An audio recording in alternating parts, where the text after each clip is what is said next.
What's going on, you guys? Welcome back. Here today, I have the 2023 Mazda CX-50. Now, the real question is this just a reskin CX-5 that Mazda's trying to kind of trick you into believing that it's got more off-road capabilities, or is it actually a new vehicle that you should be comparing directly with the CX-5? So that's what we're really here today to find out. As you guys can see, it's a little bit dirty. We did take it off-road, and we're going to get into a few of the features that this has over the CX-5.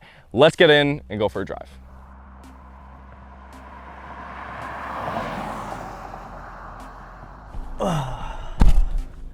CX-50. Off to a great start. See how much of a rush I am to drive the CX-50? It's very exciting. So just a couple of weeks ago, I drove the CX-5, second time driving the CX-5, and the CX-50 builds upon what the CX-5 is. Now, upon first impression, the CX-50 looks infinitely better than the CX-5, but we'll get to the actual exterior dimensions and what makes this different from the CX-5. But the biggest thing you guys need to know is the CX-5 is actually based on an older platform, an older chassis architecture, whereas here, while it is called the CX-50, and this is where it gets a little bit confusing, it's based on the Mazda 3 and Mazda CX-30 platform. So it is the smaller, more modern platform here.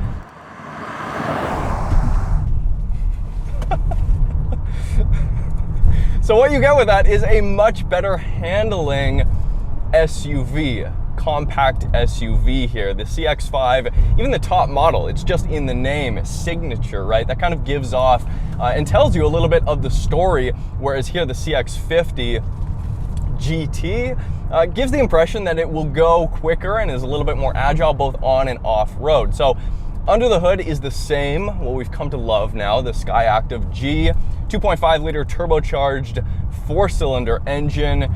Here it's putting out 256 horsepower and 320 pound-feet of torque with a 6-speed automatic transmission. If you've watched any of my other videos, especially my most recent one on the Mazda 3 Turbo hatchback, then you would be familiar with the 6-speed auto.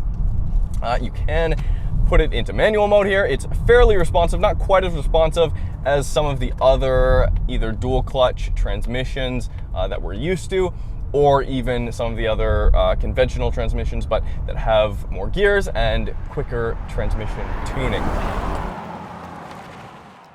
This is one of my favorite things, and one of the first things you'll notice about the CX-50 is it's punchy when it gets in boost. It's a quick car. It's actually a very powerful car, especially in the segment. The torque figures off the charts, and it pretty much, especially for the price, it takes on a lot of the competition. Power band's great. It's smooth. It doesn't quite feel like a naturally aspirated engine. That's what Mazda's going for. That in combination with standard all-wheel drive and Mazda's G vectoring control, which is of course brake-based torque vectoring that we can feel here, and that keeps the CX-50 on the road and hunkered down. It is noticeably better at taking corners and quickly changing direction than the CX-5. That's not something I was expecting. I was truly just expecting a slightly more better looking CX-5 with a little bit more ground clearance.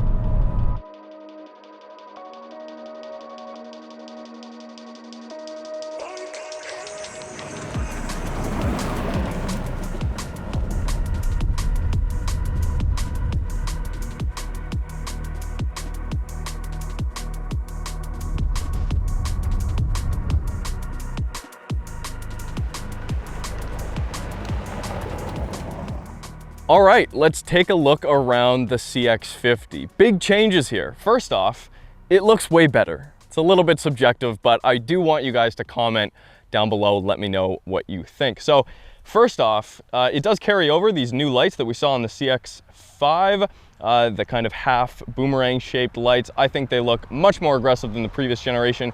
And not only are there crazy wide hips here, the rear fenders are really accentuated. The front's a little bit, not as much.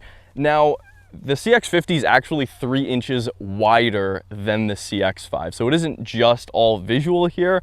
It does look quite a bit more aggressive. The body of the car itself is squashed down a little bit, so there is a little bit less in terms of rear headroom, especially. That is one thing to note, and as well in the trunk here, but it is wider, so I think it evens out in the end. And then of course, one of the features are these squared off fenders here, which are different. They kind of separate the CX-5, give it that off-road look. And then here, the black plastic cladding, which, yes, once we got it very dusty, it kind of, you know, we could write, I don't know what we could write there, something silly. And then here on the sport model, it does have these 20-inch wheels, which normally I would say is a little bit thin of a sidewall for anything that's kind of spec'd for the off-road outdoor lifestyle. But here I found that the dampers are definitely softer than the CX-5, so it kind of makes up for it. It actually rides really nice, and the entire vehicle is 1 inch, roughly about 1 inch taller in ride height than the CX-5. So you do have more ground clearance. So effectively, in short, it's shorter, wider, and then they lifted the whole thing up. So it does actually have more off-road capabilities than the CX-5. Let's come around to the front real quick, and I can show you guys that the front somehow managed to stay relatively clean. And then on the sport model, you can see there are minor visual changes. We've got this kind of gloss black plastic surround around the grille, and then the gloss black kind of chain link grille itself. Now, down here, is this a skid plate? No.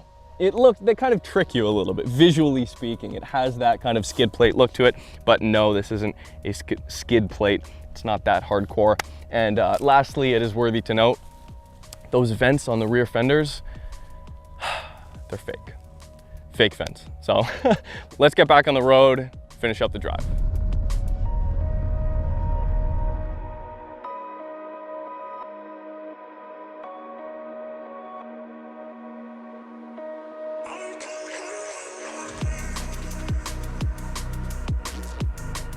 I was just camping, so if you guys hear some things moving around in the back there, that's exactly what that is.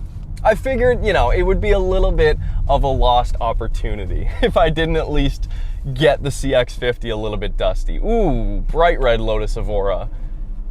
Oh, he picked the right road. Put it in manual mode, we'll put it in sport, which the point I was trying to get to is, you guys hear that? They have tuned a little bit of that engine note into the exhaust. The engine note is very smooth up top and has a great tone to it. I would actually love to go a lot quicker, but this Evora just is not, it's not pushing the limits here. On the interior here, you guys can see, if you do get the sport model, you are able to equip the Napa leather here. We have terracotta leather. I actually really like this. It's a two-tone black and terracotta. And on the outside, we have a Zergot sand metallic. I love this color combo. Of course, we do have the plastic black cladding that kind of contrasts that. So the HVAC controls, yes, all still physical, which I love, have been moved from way down here in the CX-5, which totally contradicts Mazda's philosophy of having a screen that's high up so you don't have to take your eyes off the road. That was very kind of contradictory in the CX-5. They've solved it here. So they've moved the HVAC a full, I don't know, 3 inches higher here, and it works wonderfully. Soft touch leather up here. The fans are a little bit different in terms of position here. And of course the sport model comes with the Bose sound system, which is bumping. When I say it's quick, I mean it's quick. And where the 6-speed really shines in most scenarios is that you're actually able to carry out the gear. You're able to do a full pull in second, in third, and really feel that torque band which a lot of modern cars get wrong in that they're just constantly, if you're full throttle at the top, just banging off the rev limiter, bang, bang, bang, and you never really get to experience the sound and the feel of the engine, which when we switch our My Drive, or Me Drive, I'm not sure how Mazda wants us to pronounce that.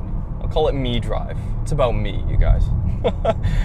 When we switch the driving modes here, we have Sport, Normal, and then Off-Road.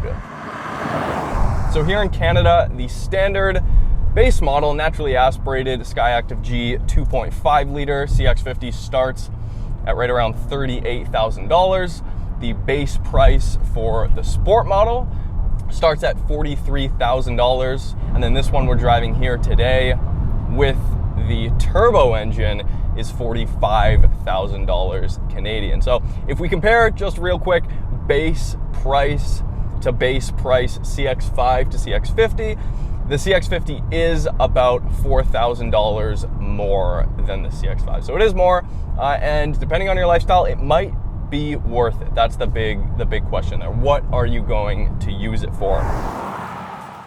Yeah, I think it handles great. One of my favorite things every time I get in any brand new Mazda product, the steering. The steering in the CX-50 is one of its high points.